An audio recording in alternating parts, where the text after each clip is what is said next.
And back to your talking about UFOs, there's also called the RUFOs, which you can explain a little bit more too. And do you think that they're demonic? Get into that world. Well, we came up with the term RUFO because my experience in handling UFO reports, 99% of what people think is a UFO is something that I can naturally explain.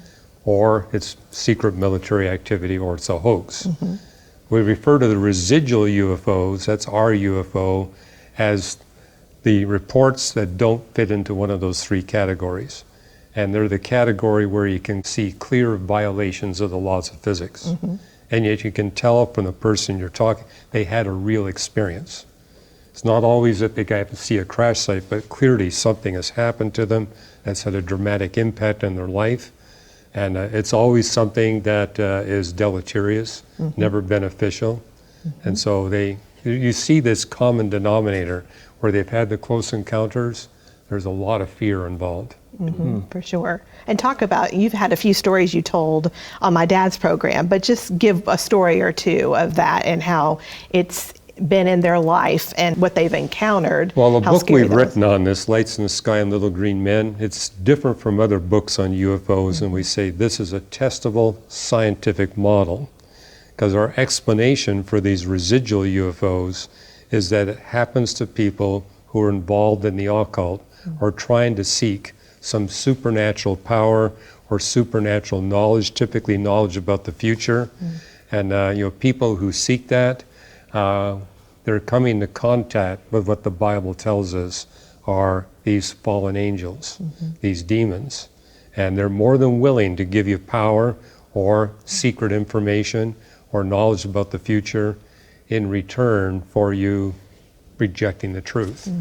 I tell people you need to put a higher priority on truth than you do on power or on knowledge.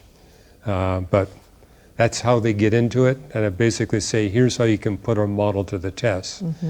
Get rid of all the occult in your life, reject this seeking of power, and then that'll be the end of your UFO experiences. On the other hand, if you dig into the occult and begin to seek these powers, don't be surprised if you have not just one UFO experience, but multiple UFO experiences. And it's well documented in the literature, is that you often run into individuals who don't have just one UFO encounter, they got multiple UFO encounters. The more they're involved in the occult, the more likely they are to have these encounters. And you see it in terms of population statistics. I mean, here in America, the 2 of the 50 states where this is happening most frequently is Hawaii and Alaska, but that's where you got a higher percentage of the population involved in the occult or in witchcraft or demonology. And you see this overseas. France, a very high incidence. When I went to speak in the Soviet Union, very high incidence. And once the communists lost control and they took occult physics so to their research departments at the universities, the incidence of UFO encounters dropped.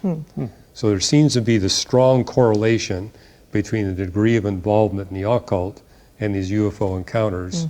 And again, we just challenge people, put this to the test. Get rid of the occult and see if that doesn't get rid of your UFO encounters. For our viewers that may not be familiar with what you're referring to for occult, could you define it for us, occult, and then give some examples as to what that would be? Well, for example, wanting to make contact with a dead relative, and you go into a seance to try to call up that dead relative. The dead relative appears, it's not your dead relative, it's an angelic being taking the form of your dead relative and telling you what you want to hear. That's one way. Another way could be say, hey, I want to know about the future. You visit a fortune teller. Not all fortune tellers are dangerous, but there are those that have an angelic being assisting them in the fortune telling, and this can be a way that you basically, what the Bible tells us, these demons cannot attack you unless you give them permission. They need permission. You grant them permission by saying, hey, I want to get power from you, or I want to get knowledge from you. So a seance, tarot cards, Ouija boards, where you're trying to ask questions of the spirit behind the board, astrology. I mean, one thing we do put in our book is we list about 40 different ways you can get involved in the occult. And what I've discovered, especially here in America, is how ignorant people are about what is an occult connection. They say, I had no idea that that was an invitation to these spirits. And so I think there's a need to educate people. And the Bible's filled with warnings. This is what you should avoid. Don't go to a medium. Don't go to a spirit. Don't go to a fortune teller. It also tells us, do not give up control of your mind. The reason why the Bible tells us don't get drunk, when you get drunk, you lose control of your mind. Or when you take drugs, you lose control of your mind. And if you go through hypnosis, you lose control of your mind. And when that happens, a demon can say, hey, you don't want your mind, I want it. And they take over. I think many Christians think that won't happen to me. I'm saved. If I look into that, or if I play this game or do this, but you're opening that door and they can still come into your life. I mean, they're that powerful, the Well, demon. there's another aspect where Christians can wind up getting into this, is if you're a Christian and you're ministering to somebody who's into the occult and you're having a positive impact on pulling them out, the demon feels threatened. And they'll try to scare you off. And I tell people, hey, if that happens to you, where there's nothing occultic in your life, and you're ministering to somebody who's trapped in the occult, and you're being scared off, realize that's a sign that your ministry is having a positive impact. And just start rejoicing, thanking God, quoting the Bible. Right. The demon's not going to like that. So Even they'll Paul, back off. I think it's crazy. Even Paul says in 1 Thessalonians 2:18, "For we wanted to come to you, certainly I, Paul, did, again and again, but Satan blocked our way." Yes. That there's still an element where they will try to attack us and even deceive us. And that's why he says in Ephesians, that we are to put on the full armor of God so that you can take your stand against the devil's schemes. Yeah, and this is prevalent. I mean, as I've traveled around the world, people want to engage me in politics because they say our politics is crazy here. I say, wait a minute. Politics is crazy everywhere. And what you see are people in leadership at the political level doing things that are totally counter to their best interests. What does Paul tell us? We do not wrestle just with flesh and blood. We wrestle with principalities and powers. And they're attacking our governments. They're attacking our institutions of learning. They're attacking our churches.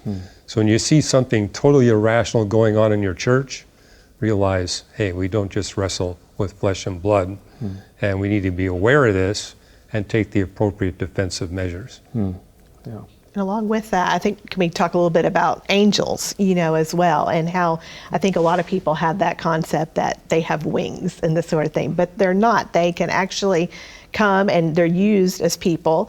I tell people that God created two distinct species of intelligent life, human beings and angels. The difference is we humans are constrained by the physics of the universe. The angels are not. We can't go to their realm, but they can come into our realm. But they typically come briefly and leave, referring to the righteous angels. The evil angels, they want to come and stay. And so you get different encounters on that basis.